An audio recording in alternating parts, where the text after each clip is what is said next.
और अब खबरें तफसील से। बारामूला की सब्जी मार्केट में आज मिलिटेंटों ने एक सुनार पर फायरिंग की, ताहम खुशकिस्मती से सुनार हमले में महफूज रहा।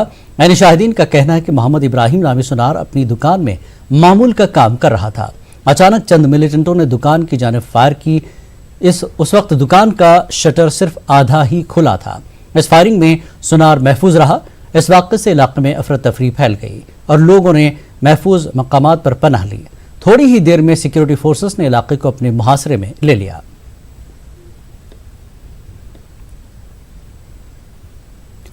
बारामूला जिले में सूरत हाल मजमूई तौर पर पुरअमन रही है। हसास मकामात पर सिक्योरिटी फोर्सेस तैनात हैं। दुकानें और तिजारती मराकज बंद रहे। हालांकि शाम के वक्त बाजार खुल रहे थे, ताहम शरपसंद अनासिर की जानिब से हालिया फायरिंग के वाकयात के बाद मार्केट को मुकम्मल बंद रखा गया। सड़कों पर निजी गाड़ियों की आमदरफ्त देखी जा रही है। पुलवामा में कारोबारी इदारे बंद रहे। सड़कों से पब्लिक ट्रांसपोर्ट गायब रहा। निजी गाड़ियों की आमदरफ्त में इजाफा देखा गया। कस्बा पुलवामा में किसी भी नाखुशगवार वाक़े को रोकने के लिए हसास मकामात पर पुलिस और सीआरपीएफ की तैनाती बदस्तूर जारी है। स्कूल और कॉलेज पूरे जिले में खोल दिए गए हैं, ताहम तलबा की हाजिरी मुतासर है। दफा 370 की मनसूखी के बाद सब जिला त्राल में मुसलसल तमाम कारोबारी इदारे और दुकानें बंद हैं, जिसकी वजह से मामूलात जिंदगी मुतासर है। वहीं कस्बे में निजी गाड़ियों की आमदरफ्त कुछ हद तक देखने को मिल रही है। जिला अनंतनाग में मजमूई तौर पर हालात काबू में है, जबकि सड़कों पर निजी गाड़ियों की आमदरफ्त में माजी के मुकाबले में काफी इजाफा देखने को मिल रहा है। ताहम मुसलसल कारोबारी इदारों और दुकानों के बंद रहने से आम जिंदगी काफी मुतासर है। अमन कानून को बहाल रखने के लिए लगातार फोर्सेस की इजाफी तैनाती भी की जा रही है। उधर लगातार ट्रेन खदमात के बंद रहने से भी आम लोगों को काफी मुश्किलात का सामना है, जबकि बकाया हिस्सों की तरह इंटरनेट खदमात के मुतासर रहने से भी लोग परेशान हैं। जिला कुलगाम में तमाम कारोबारी इदारे बंद रहे, जबकि निजी ट्रांसपोर्ट मामूल के मुताबिक चलता रहा। इस बीच स्कूलों में हाजिरी ना के बराबर है, जबकि जिले में बंदिश की वजह से आम जिंदगी मुतासर है। जिले के तहसील सदर मकामात और सब डिवीजन में भी हड़ताल की इतला है। ताहम जिले में मजमूई तौर पर पुरअमन हालात और काबू में है। जिले से किसी भी नाखुशगवार वाक़े की कोई इतला नहीं है। भारतीय जनता पार्टी के जम्मू कश्मीर के इंचार्ज अविनाश राय खन्ना का कहना है कि वादी कश्मीर में गैर रियासती बाशिंदों की हलाकत मिलिटेंटों की बौखलाहट का नतीजा है। जम्मू में मीडिया से बात करते हुए उन्होंने कहा कि ऐसी हरकत से मिलिटेंट कुछ भी हासिल नहीं कर सकते। कानून व्यवस्था को बनाए रखने में बिल्कुल सीरियस है, लेकिन जिस ढंग से एक सेब व्यापारी मारा गया और दूसरा इंजर्ड है और दोनों मेरी स्टेट के पंजाब के हैं, ये एक आतंकवादियों का हताशापूर्ण कदम है। वो हताश हो चुके हैं। वो कहीं ना कहीं इन इनोसेंट किलिंग को करके अपनी हताशा को निकालना चाहते हैं। सरकार ने उन सभी को आइडेंटिफाई कर लिया है और बहुत जल्दी जब पकड़े जाएंगे या मारे जाएंगे। मैं आपके द्वारा सभी सेब व्यापारियों को भी अपील करता हूं कि सरकार किसी तरह का भी इस लॉ एंड ऑर्डर में कोई भी कोताही नहीं बरतेगी। जिस ढंग से पीसफुली हमने 72 दिन निकाले हैं, 73 दिन निकाले हैं। पाकिस्तान की तरफ से सरहदों पर की जा रही बिलाश्तियाल गोलाबारी पर पूछे गए सवाल के जवाब में अविनाश राय खन्ना ने कहा कि भारतीय फौज पाकिस्तान की उन नापाक हरकत का मुंह तोड़ जवाब दे रही है और पाकिस्तान को समझना चाहिए कि वो कभी भी अपने अज़ाइम में कामयाब नहीं होगा। यही है, लेकिन अगर पाकिस्तान सीज फायर तोड़ता है तो उसका जवाब देना भी हमारा फर्ज है और बखूबी हम लोग जवाब दे रहे हैं और पाकिस्तान इस बात से डरा हुआ भी है। सरकारी अहकामात के बावजूद कश्मीर के निजी स्कूलों का इंतजामिया वालिदैन से बस फीस वसूल कर रहा था। न्यूज़ 18 उर्दू की जानिब से इस मामले को मुसलसल उजागर किया जा रहा है और आज डिविजनल कमिश्नर कश्मीर के दफ्तर से जारी करदा ऑर्डर हमारे हाथ लगा, जिसमें साफ तौर पर कहा गया है कि स्कूल इंतजामिया बच्चों से बस फीस वसूल न करे। वाज़ेह है कि मुख्तलिफ स्कूलों का इंतजामिया ऐसे किसी ऑर्डर के जारी होने से इनकार कर रहा था। तकरीबन 1.5 घंटे की मशक्क़त के बाद हमें डायरेक्टरेट ऑफ स्कूल एजुकेशन से ये ऑर्डर हासिल हुआ है। ये डिविजनल कमिश्नर कश्मीर के ऑफिस से ऑर्डर इरसाल हुआ है वहाँ से इसमें साफ लिखा गया है कि निजी स्कूल उस अरसे के लिए कोई भी बस फीस का तकाजा नहीं कर सकते जिस वक्त के लिए, जिस अरसे के लिए वो बंद रहे। ये इस ऑर्डर में साफ तौर पे लिखा गया है। मैं कैमरा से कहूँगा कि वो इस इबारत को जहाँ पे ये साफ लिखा गया है कि bus fee is not to be charge by schools for the time period these remained closed. अभी जो हमें इसमें एक अलग बात यह है कि जो डायरेक्टरेट ऑफ स्कूल एजुकेशन है, इन्होंने इसे इंडोर्स किया है, यानी इस पर अपनी मोहर लगाई है और इसे जो सीईओज हैं, ज़िला एजुकेशन अफसरान हैं, उनसे कहा गया है, उनको ये भेजा गया है इम्प्लीमेंटेशन के लिए। लेकिन ऑर्डर में जो दिलचस्प बात यह है कि इसमें कहा गया है डीसी से, यानी जो ज़िला तरक्याती कमिश्नर है उनसे कहा गया है कि वो इस पे अमल करवाएं। यानी ये जो ऑर्डर हुआ है इस पे अमल जो करवाना है ज़िला तरक्याती कमिश्नरों को। इसमें लिखा टाइम पीरियड जो है वो तो नहीं लिखा है, क्योंकि स्कूल, अगर हम स्कूल बसेस की बात करें तो वो अभी भी ऑपरेशनल नहीं है। तो अगर हम इसको अंदाज़ा लगाएं तो फिर ये 5 अगस्त से अभी तक कोई भी किसी भी निजी स्कूल की बसेस काम नहीं कर रही है, वो बच्चों को ले जा नहीं रही हैं या स्कूल में वो उनका ऑपरेशन नहीं है। उस हिसाब से ये तकरीबन 2.5 महीने से ज़्यादा का अरसा आता है। लेकिन हमें जो अभी अभी मालूम हुआ है ज़िला तरक्याती कमिश्नर श्रीनगर से, वो ये है कि 2 महीने की जो बस फीस है वो नहीं देनी है वालिदैन को। और अब ये न्यूज़ 18 उर्दू ने पिछले तकरीबन उसी दिन से 2 अक्टूबर से इस मामले के पीछे लगी हुई है।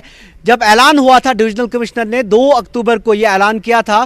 पहले उन्होंने ये कहा था कि बस फीस के साथ साथ ट्यूशन फीस भी नहीं देनी है, लेकिन बाद में गवर्नर के मुशीर फारूक अहमद खान ने इसमें तरदीद की थी और न्यूज़ 18 उर्दू के साथ ख़ास बातचीत में उन्होंने कहा था कि सिर्फ जो बस फीस है वो माफ़ कर दी गई है। और उसके बाद से इस ऐलान के बावजूद उन्होंने तंबीह भी की थी, उसके बावजूद जो निजी स्कूलों की इंतज़ामिया है वो मानने से इनकार कर रही थी। लेकिन अब चूंकि ऑर्डर साफ तौर पे हमारे हाथ में है और अब वालिदैन या इसरार कर सकते हैं, इस ऑर्डर का हवाला दे सकते हैं। मुझे लगता है कि अब जो निजी स्कूलों की इंतज़ामिया है उन्हें इसमें किसी तरह का कोई कन्फ्यूजन नहीं रखना चाहिए और वालिदैन को परेशान नहीं करना चाहिए। जहांगीर अजीज़ के साथ शबीर अहमद, न्यूज़ 18 उर्दू, श्रीनगर। उधर कई वालिदैन ने न्यूज़ 18 की काविशों को सराहा है और सरकार से अपील की है कि बस फीस तब तक माफ की जानी चाहिए जब तक ये सर्विस बच्चों को मैसर नहीं हो जाती। खैर मकदूम करता हूँ उर्दू न्यूज़ 18 का कि इसकी वसादत से हमें पता चला है आज, क्योंकि आपके हाथ में सर ये ऑर्डर्स भी है। पहले स्कूल वाले हमें मानते नहीं थे, जब स्कूल क्लोज भी थे हम समझते कि आप स्कूल जाते थे, कोई भी काम के लिए जाते थे स्कूल, वो नहीं मानते थे, ना ट्यूशन फ़ी के बारे में मानते थे ना बस फीस के बारे में मानते थे। लेकिन हम तो आज वेलकम ही करते हैं। लेकिन ऐसा होना चाहिए कि जब तक स्कूल क्लोज रहेगा तब तक, यानी बसें जब तक नहीं, बिल्कुल तब तक वो फीस माफ़ होना चाहिए। ये जो बड़े बड़े स्कूल है सर, ये जो एडमिशन के नाम पे लाखों रुपए लेते हैं, एडमिशन के नाम पे लाखों रुपए लेते हैं, क्या एडमिशन फ़ी हर ईयर से इनको इंक्रीज ही होता है सर। अगर इस साल ये लाख लेते हैं, अगले साल ये 1,10,000 रुपये मांगते हैं, तो क्यों नहीं ये मतलब उन ड्राइवरों को उनमें से तनख्वाह नहीं दे सकते हैं? गवर्नमेंट भी इस पर संजीदा नहीं है। गवर्नमेंट को चाहिए था कि वो बच्चों को देखें, बच्चे तो घर पे हैं, ट्रांसपोर्ट तो नहीं चलता है, ट्यूशन तो नहीं चलता है। कम से कम मेरे अंदाज से, जहाँ तक मेरा, वैसे तो वालिदैन मेरा कहना है, इन बच्चों से न ट्यूशन फीस लिया जाए न ट्रांसपोर्ट फीस ली जाए। अगर इनसे 1 पैसा भी लिया जाता है तो यहाँ सरासर इनके साथ ज्यादती और नाइंसाफी है। जी, पिछली 2 बार उन्होंने हमें असाइनमेंट दे दिए वहाँ से। उन्होंने कहा जब हम अब सबमिट करने के लिए वहाँ पे जा रहे हैं, वो पहले आप फ्यू डेज क्लियर कीजिए अक्टूबर तक, जबकि अगस्त, सितंबर, अक्टूबर के तीनों महीने में हमारे बच्चे घर पे बैठे थे। तकरीबन हमें महीने का 15,000 बनता है। चलो हमने सोचा कि टीचर तो पढ़ा, उन्होंने असाइनमेंट तैयार किए हैं, लेकिन बस फीस हम कैसे अदा कर सकते जबकि हमारे घर में हमारे बच्चे घर में बैठे हैं। आपने उनसे कहा नहीं कि वो तो वहाँ अंदर ही नहीं छोड़ते हैं। वो बोले पहले आप यहाँ से फीस क्लियर कीजिए, फिर आप असाइनमेंट अंदर सबमिट कीजिए। यानी पूरी की पूरी बस फीस? हाँ, पूरी की पूरी बस फीस। जिला शोपियां में गैर मकामी मेवा ताजिरों ट्रांसपोर्टर्स पर हुए हालिया मिलिटेंट हमलों से जहां मेवा सनत से जुड़े अफराद में खौफ हरास का माहौल पैदा हो गया था, वहीं इन हमलों के बाद अब जिला शोपियां में मेवे के कारोबार के लिए 6 महफूज रास्ते तय किए गए हैं।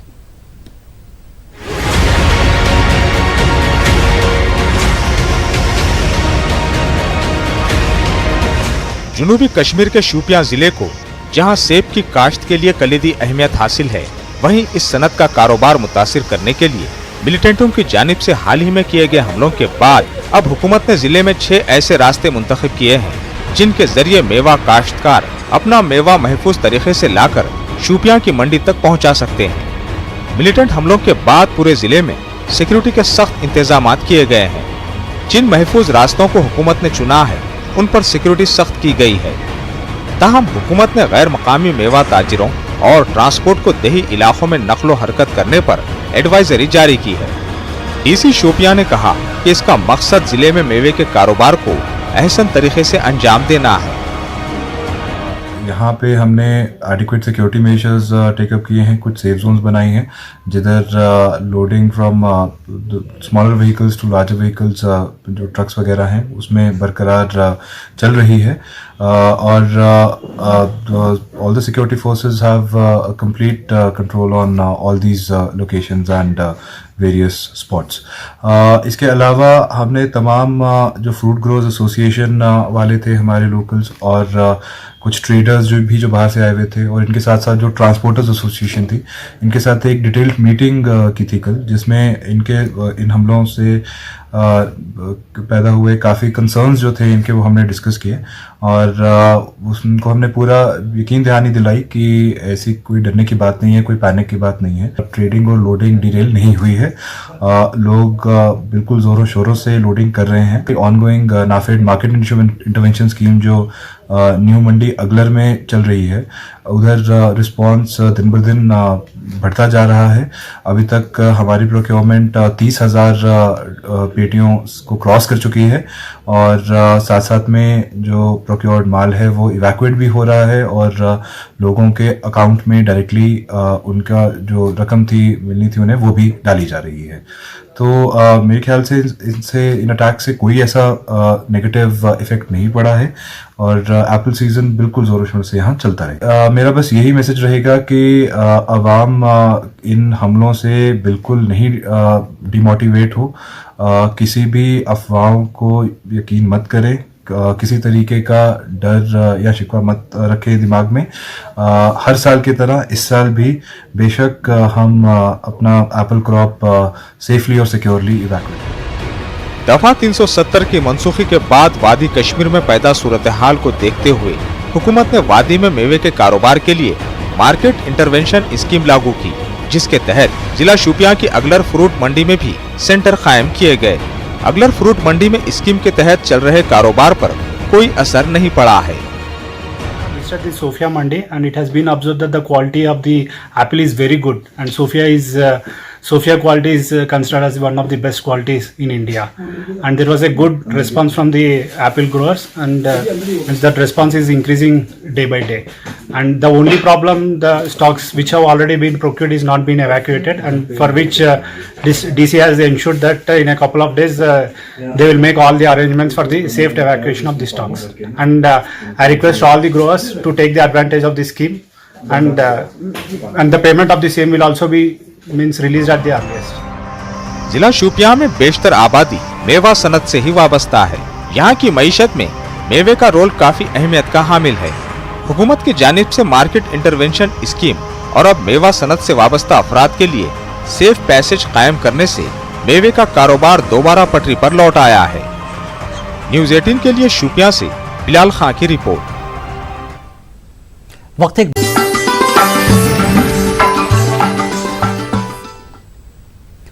कश्मीर न्यूज में एक बार फिर आपका खैर मकदम है। वादी कश्मीर में ट्रैवल एडवाइजरी हटने के बाद सयाहों की आमद का सिलसिला दोबारा शुरू हो चुका है।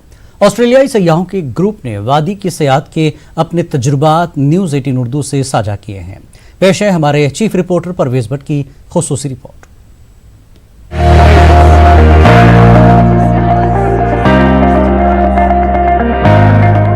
अगस्त के पहले हफ्ते में हुकूमत की जानिब से ट्रैवल एडवाइजरी जारी होने के बाद तकरीबन 2 महीनों तक डल झील और इसके आसपास के सयाहती मकामात पर सन्नाटा पसरा हुआ था। सयाहती सन्नत भी शदीद तौर पर मुतासिर हुई है। अब जबकि हुकूमत ने हाल ही में एडवाइजरी वापस ले ली है, वादी कश्मीर में सयाहों की आमद में आहिस्ता आहिस्ता इजाफा हो रहा है। फिलहाल ऑस्ट्रेलियाई सयाहों का 8 रुकनी ग्रुप वादी के खुशनुमा मनाजिर से लुत्फ अंदोज हो रहा है। गैर मुल्की सयाहों ने खूबसूरत डल झील पर शिकारा की सवारी की और खूब मजे किए। ये सयाह गुज़िश्ता 4 दिनों से गुलमर्ग, पहलगाम और वादी के दीगर मकामात का दौरा कर रहे हैं। इन सयाहों ने मकामी लोगों और इनकी मेहमान नवाजी की भरपूर तारीफ की। इनका कहना है कि वादी कश्मीर में उन्होंने खुद को गैर महफूज तस्वुर नहीं किया। उन्होंने दीगर सयाहों को भी बगैर खौफ के कश्मीर की हसीन वादियों का रुख करने का मशवरा दिया। It's been literally wonderful. I've never been to India before, obviously never been to Kashmir before, and I just can't get over both how beautiful the land is, how peaceful, like the scenery is just sublime. That goes from like the lakes where we are now up to the mountains, and then the people themselves have just been so friendly, so welcoming. Locals are so friendly to us. They're lovely. Seem very happy considering their situation, but they're very happy to see us and interact with us. They all say hello and how is your day, and they're very polite. They have a very good sense of humour. We can interact and have jokes with them. I feel that you just have to consider places, but I think it's safe. I find that the local people are friendly. I'd like to see more stalls. I'd like to see the local people being able to be out and about more, and I've really enjoyed being here. सुर्ख सोफे पर बैठे ये हैं टेर्री Taylor. Taylor ने ही कश्मीर के मौजूदा हालात के बावजूद यहाँ का सफर करने के लिए इन खवातीन को आमादा किया। टेलर गुज़िश्ता 40 बरसों से दुनिया भर के सयाहों को जन्नत अर्जी की सैर करा रहे हैं। उन्होंने सयाहों को वादी के हालात से वाकिफ कराया और सलामती को लेकर इन्हें मुतमईन किया। टेलर ने इस उम्मीद का इजहार किया कि आइंदा दिनों वादी कश्मीर में सयाहों की आमद में इजाफा होगा। The situation, I'm aware of the difficulties some people are having with the situation here, but if you carefully structure your visit to Kashmir, it can be really enjoyable. So the group I have are 8 ladies, so at no time have they felt in danger, in peril. हालांकि अभी सयाहों की तादाद काफी कम है, लेकिन ऑस्ट्रेलियाई सयाहों की आमद को अच्छी शुरुआत के तौर पर देखा जा रहा है। मकामी लोगों ने भी इस उम्मीद का इजहार किया कि वादी के हालात में सुधार आएगा और टूरिज्म सन्नत दोबारा पटरी पर लौटेगी। साथ ही रियासती हुकूमत को भी सयाहों को यहाँ राग़िब करने के लिए मुनासिब इक़दामात करने की जरूरत है। कश्मीर से ट्रैवल एडवाइजरी हटते ही गैर मुल्की सयाहों ने एक बार वादी का रुख फिर से शुरू कर दिया है। अगर इन सयाहों की माने तो वो वादी कश्मीर में सबसे ज़्यादा सुरक्षित और सेफ महसूस करते हैं। अगर यहाँ टूरिज़्म प्लेयर्स के हवाले से बात करें तो उनका मानना है कि टूरिज़्म को अभी भी पटरी पे लाने में अभी बहुत वक्त लग सकता है। अयूब खान के साथ परवेज भट्ट, न्यूज़ 18 और दूसरे नगर। मशहूर सयाहती मकाम गुलमर्ग में मौसम की पहली बर्फबारी हुई है। अफरूड, कंडोरी और दूसरे मकामात पर बर्फबारी हुई है। दोपहर के बाद गुलमर्ग के मैदानी इलाकों में हल्की बर्फबारी हुई। दीगर मैदानी इलाकों में कल शाम से ही बारिश हुई है। शदीद सर्दी की लहर भी जारी है। गुलमर्ग में आए हुए मुल्की व गैर मुल्की कुछ सयाहों ने बजरिए कंडोरी जाकर पहली बर्फबारी का लुत्फ लिया। सयाह गुलमर्ग के बालाई इलाकों में हुई बर्फबारी को लेकर काफ़ी खुश नजर आए। सयाहों ने कहा कि अक्टूबर में मौसम की पहली बर्फबारी से उनकी खुशियों में मजीद इजाफा हुआ है। वाज़ेह है कि गुलमर्ग में मकामी लोग बर्फबारी के मुंतज़िर होते हैं, इससे उनका रोज़गार जुड़ा हुआ है। बहुत ही अच्छा लग रहा है, बहुत ही मज़े आ रहे हैं, बर्फ़ का बहुत ही आनंद आ रहा है। हम लोग बहुत ही खुश हैं यहाँ के। इससे पहले आपने बर्फबारी देखी है कभी? नहीं, कभी नहीं देखा, पहली दफ़ा देख रहा हूँ। यहाँ के लोग बहुत अच्छे हैं, बहुत कोऑपरेटिव हैं। हम लोगों को बहुत ही कोऑपरेट करके बहुत अच्छे ढंग से यहाँ तक लेके आए हैं। हम लोग बहुत ही खुश हैं यहाँ के लोगों से। बहुत अच्छा लग रहा है, पहली बार आए हैं, बर्फबारी देख के बहुत अच्छा लगा। Oh, so excited because our country we don't have any season, means just hot weather only. Then we are excited today because when we come, we can feel the snow. It's so nice.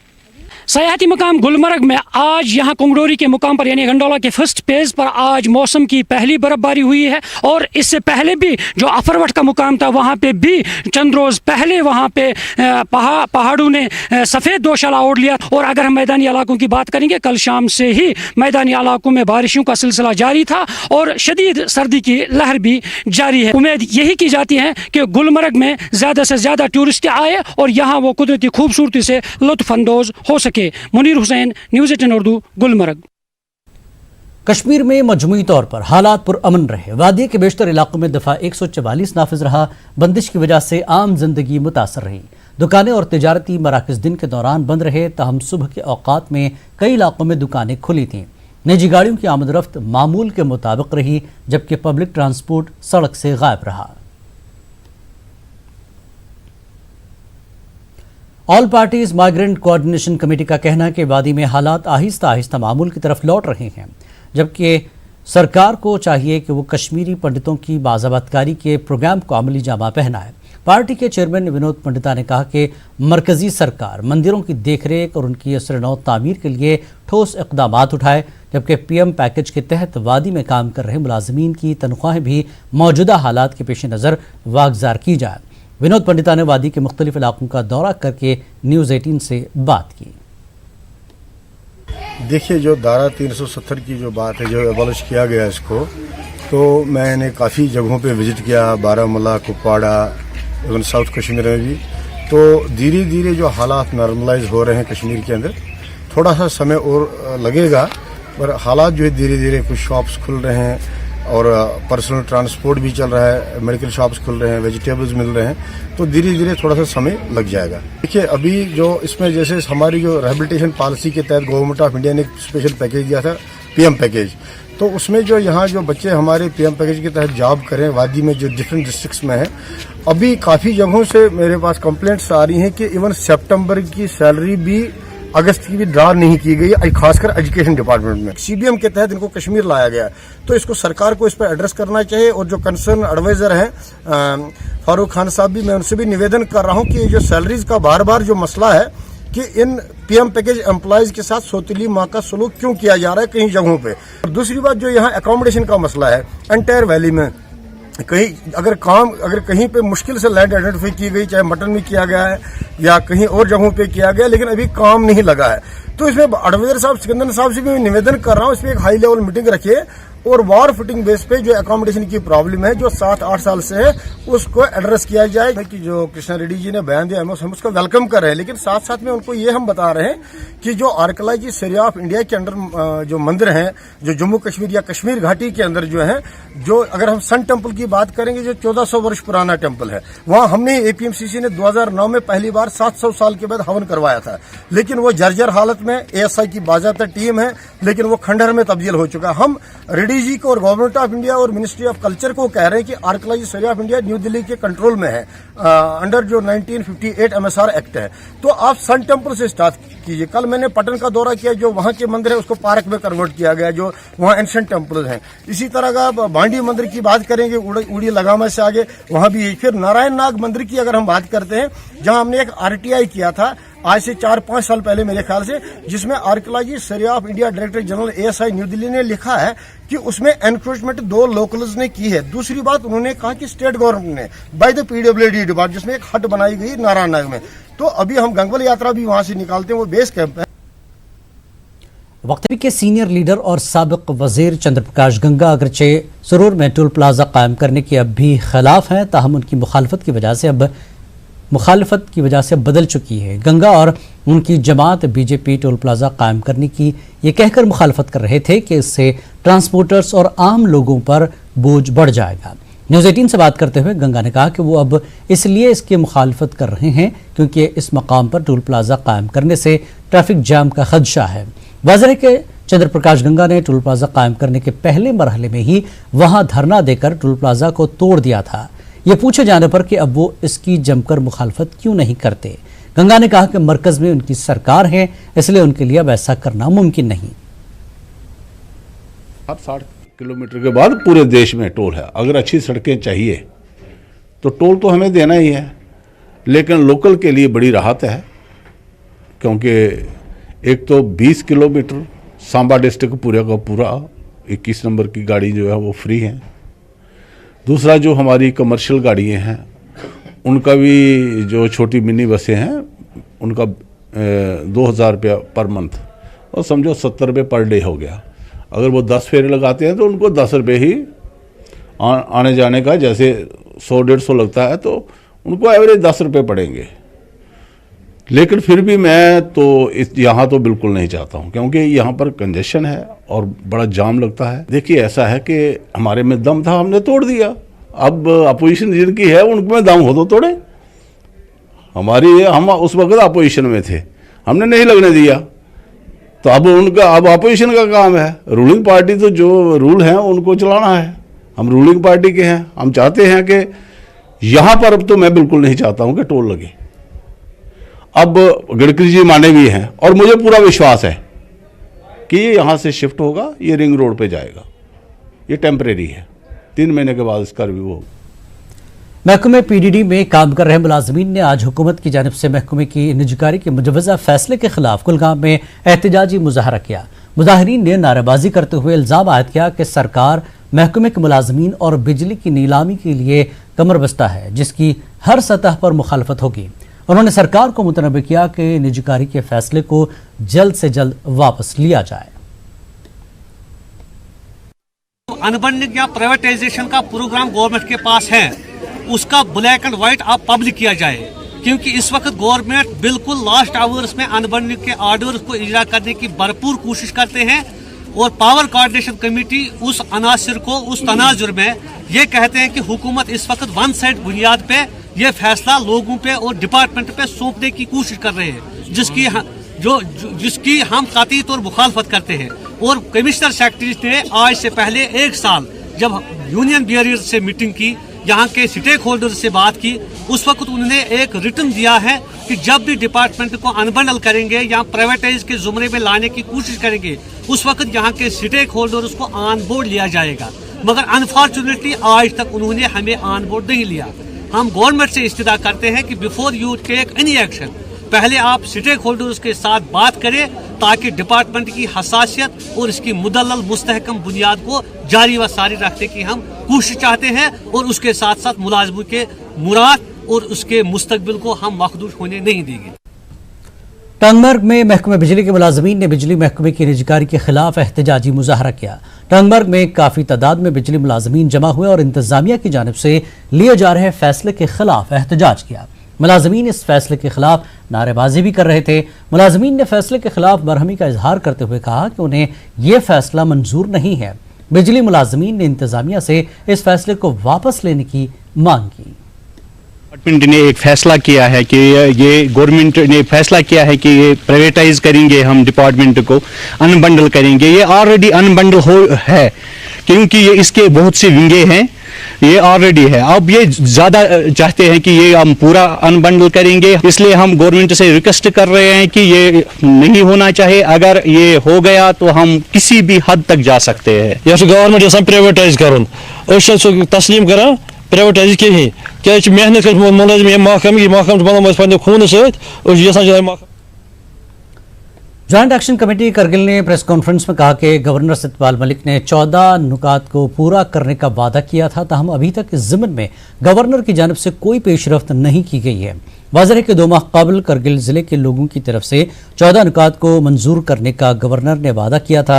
Joint action committee के सरबराह नासिर मुंशी का कहना है कि करगिल के लोगों को सड़क पर उतरने के लिए मजबूर किया जा रहा है। करगिल के डीसी बसीरुल हक ने एक प्रेस कॉन्फ्रेंस में हुक्म दिया कि अब टीचर क्लास 4 और दीगर असामियों के लिए इम्तिहानी मरकज सिर्फ एयरपोर्ट स्ट्रिप करगिल होगा। सेंटर के बाहर दफा 144 नाफिज रहेगा। सेंटर्स यहाँ थे उन सब का चेंज करके हमने एक ही सेंटर बना दिया है, एक ही वेन्यू बना दिया है जो हमारा एयरपोर्ट है। तो एयरपोर्ट की स्ट्रिप के अंदर हमारी बहुत कैपेसिटी है जिसमें कम से कम 10,000 आदमी बैठ सकता है, तो हमें बैठने की कोई दिक्कत नहीं है। एक ही जगह सारे स्टूडेंट जो हैं वो बैठेंगे और हमें मॉनिटरिंग में बहुत आसानी होगी और सुपरविजन जितनी भी करेंगे फुल प्रूफ सुपरविजन होगी। तो मंडे को जो भी टीचर का एग्जाम होना है, उसके बाद जो पटवारी का एग्जाम होना है, फिलहाल इन दोनों के लिए हमने जो है एयरपोर्ट पे जो है वो वेन्यू चेंज किया है। दूसरा एग्जाम के लिए मैं आपको बताऊं कि तमाम को ये अपने माध्यम से भी या टीवी या रेडियो के माध्यम से भी आप भी लोगों में ज़्यादा से ज़्यादा खबर फैलाइए कि हमारा जो एग्जामिनेशन सेंटर का जो पहले वेन्यूज़ डिफरेंट थे, अब वो सारे चेंज होके एक ही वेन्यू बना दिया है हमने एयरपोर्ट के ऊपर। और 2 बजे से 4 बजे तक एग्जाम होगा और जो स्टूडेंट है वो कम से कम कोशिश करे कि वो 1-1.5 घंटा पहले ही एग्जामिनेशन सेंटर के ऊपर जो है वो पहुंच। जम्मू कश्मीर हाई कोर्ट के जज जस्टिस अली मोहम्मद मागरे ने बारामूला डिस्ट्रिक्ट कोर्ट कॉम्प्लेक्स का दौरा किया। जस्टिस मागरे ने अदालती कामकाज और दीगर उमूर का जायजा लिया। उन्होंने कोर्ट कॉम्प्लेक्स में अंजाम दी जा रही मुख्तलिफ तरक्याती सरगर्मियों का भी जायजा लिया। जस्टिस मागरे ने डिस्ट्रिक्ट बार एसोसिएशन के अरकान से भी तबादला ख्याल किया। बार एसोसिएशन के अरकान ने अपने मसाइल और मुतालबात से जस्टिस मागरे को वाकिफ कराया। इससे पहले जम्मू कश्मीर हाई कोर्ट के जज ने कोर्ट कॉम्प्लेक्स पटन की कारकर्दगी का जायजा लिया। जस्टिस मागरे ने वक्त पर इंसाफ की रसाई को यकीनी बनाने के लिए काम करने अदलिया के हुक्काम पर जोर दिया। डीसी बारामूला डॉक्टर जेनेतू, डीआईजी शिमाली कश्मीर, डिस्ट्रिक्ट एंड सेशन जज बारामूला और दीगर आला अफसरान इस मौके पर मौजूद थे। गवर्नर के मुशीर के विजय कुमार का कहना है कि समाज से मुंशियात के खात्मे के लिए हुकूमत बहुत जल्द एक जामे ड्रग डी एडिक्शन पॉलिसी मुतारफ कराने की। उन्होंने कहा कि इस पॉलिसी के तहत इस लानत से मुतल्लिक़ तमाम उमूर का अहाता किया जाएगा। के विजय कुमार बारामूला में एक रोज़ा प्रोग्राम से खिताब कर रहे थे। इस प्रोग्राम में जस्टिस अली मोहम्मद मागरे मेहमान एजाजी थे। जिला इंतजामिया और अदलिया की जानिब से बच्चों से हुकूक से मुतल्लिक़ बेदारी पैदा करने के लिए मुनक्कदा प्रोग्राम में सरकर्दा मुकर्रिरीन ने अपने ख्यालात का इजहार किया। इसी प्रोग्राम में डीसी बारामूला, महकमे समाजी बहबूद के सेक्रेटरी, डीआईजी बारामूला, जजस, सिविल सोसाइटी अरकान, तलबा और असातिज़ा ने शिरकत की। इस मौके पर तलबा को मुंशियात की लानत से बचाने के लिए सभी को अपना किरदार अदा करने पर जोर दिया गया।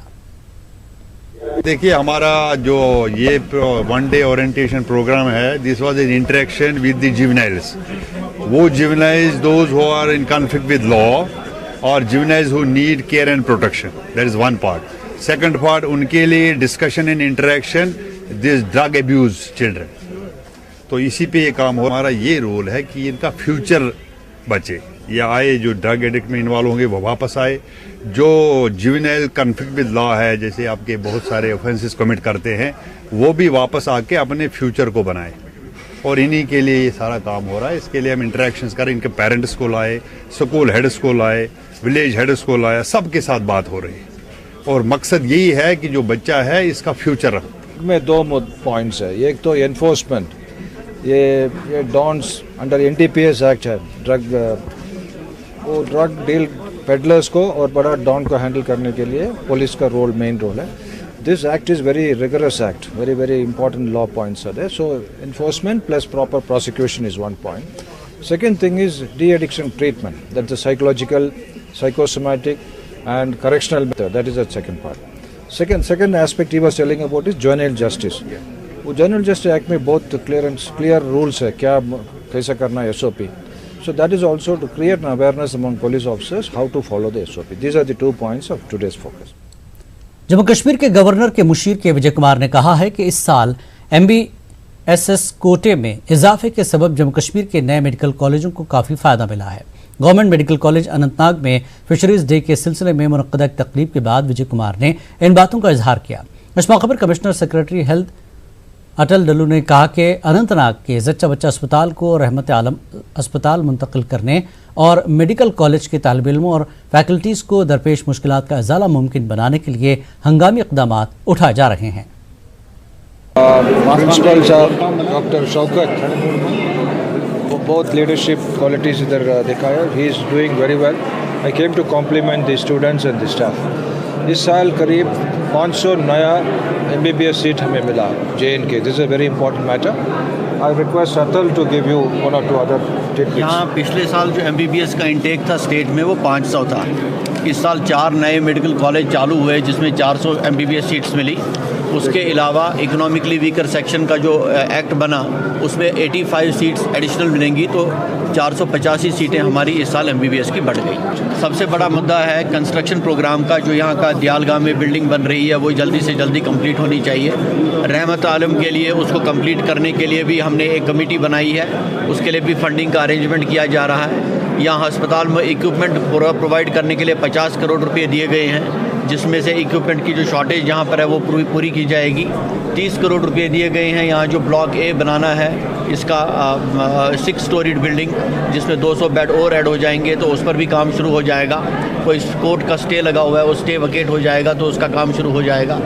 उसके अलावा कई सारे और इनिशिएटिव्स हम यहाँ कर रहे हैं। DNB प्रोग्राम यहाँ शुरू कर रहे हैं, BSc नर्सिंग शुरू कर रहे हैं, BSc in certain paramedical streams हम शुरू कर रहे हैं, ताकि ज़्यादा से ज़्यादा स्टूडेंट्स को अपनी कैरियर अपॉर्चुनिटीज़ डेवलप करने का मौका मिले।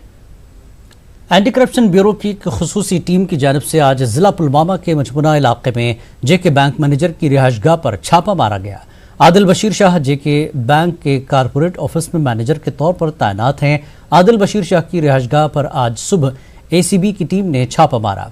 काफी देर तक जारी रहने वाले इस छापे में ACB के एहलकारों को पूछताछ के साथ रिहायशी मकान की तलाशी ली गई। ACB टीम के हमरा पुलवामा पुलिस भी मौजूद थी। DC पुलवामा डॉक्टर राघुल आंगर ने आज जिला पुलवामा के मुख्तलिफ इलाकों का दौरा करके वहां मुख्तलिफ तरक्याती प्रोजेक्टों के लिए मुजव्वजा अराजी का मुआयना किया। DC ने जिला पुलवामा के नूनगरी और मलंगपुरा के लेलाहारा इलाके में सरकारी अराजी का जायजा लिया। अपने दौरे के दौरान DC ने इन इलाकों में तामीराती कामों का भी जायजा लिया और मुख्तलिफ अवामी वफूद से मुलाकात की। अवामी वफूद ने DC को अपनी मुश्किलात से आगाह किया। पुलिस और आवाम के बीच बेहतर राब्ते को मुस्तहकम करने के मकसद से गांधरबल के लार ब्लॉक में अवामी दरबार मुनक्किद किया गया। मकामी अफराद ने इस प्रोग्राम में शिरकत की। इस मौके पर लोगों ने अपने मसाइल का तस्करा किया। SSP गांधरबल ने समाज से बुराइयों के खात्मे के लिए पुलिस से ताउन करने की आवाम से अपील की। दसू पामपुर में वाक़ एशिया की सबसे बड़ी ज़ाफ़रान स्पाइस पार्क में ज़ाफ़रान का सीज़न आते ही तमाम तर तैयारियां उरूज पर हैं। स्पाइस पार्क के एक अफसर के मुताबिक ज़ाफ़रान उगाने वाले किसानों को ज़्यादा मुनाफा देने की गर्ज से दसू पामपुर में करोड़ों की लागत से जदीद आलात से लैस स्पाइस पार्क में आज कल तमाम तैयारियां मुकम्मल की जा रही हैं। अफसर के मुताबिक ज़ाफ़रान की मयार को बरकरार रखने के लिए और दुनिया को कोने कोने में ज़ाफ़रान को फ़रोख्त करने के लिए ये इक़दाम किए जा रहे हैं।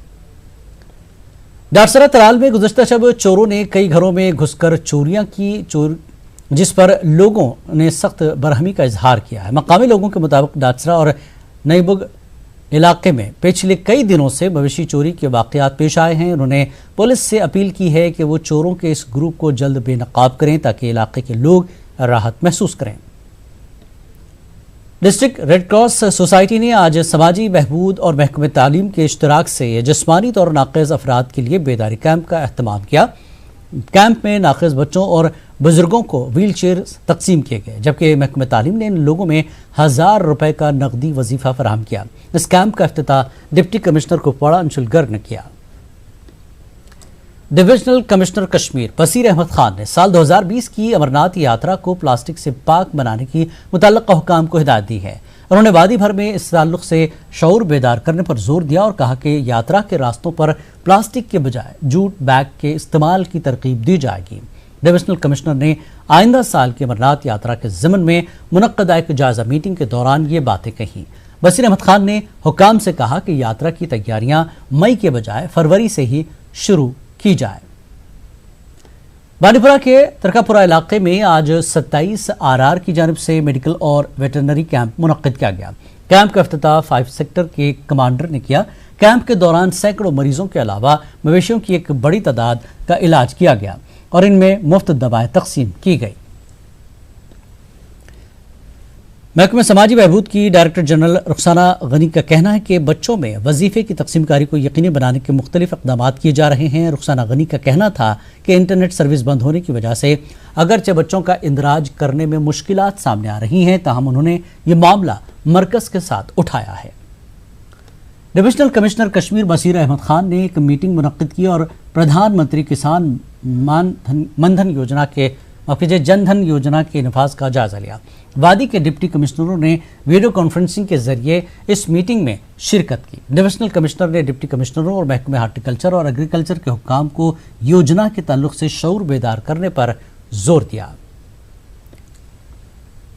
पुंछ में सर सैयद एजुकेशन मिशन की जानिब से एक मुशायरे का इनेकाद किया गया। सर सैयद की यौम पैदाइश की मुनासिबत से अनवार अकेडमी में मुनक़्क़दा मुशायरे में ज़िला भर से शोरा ने शिरकत की। सर सैयद एजुकेशन मिशन के चेयरमैन सरफराज मीर ने मुशायरे की सदारत की।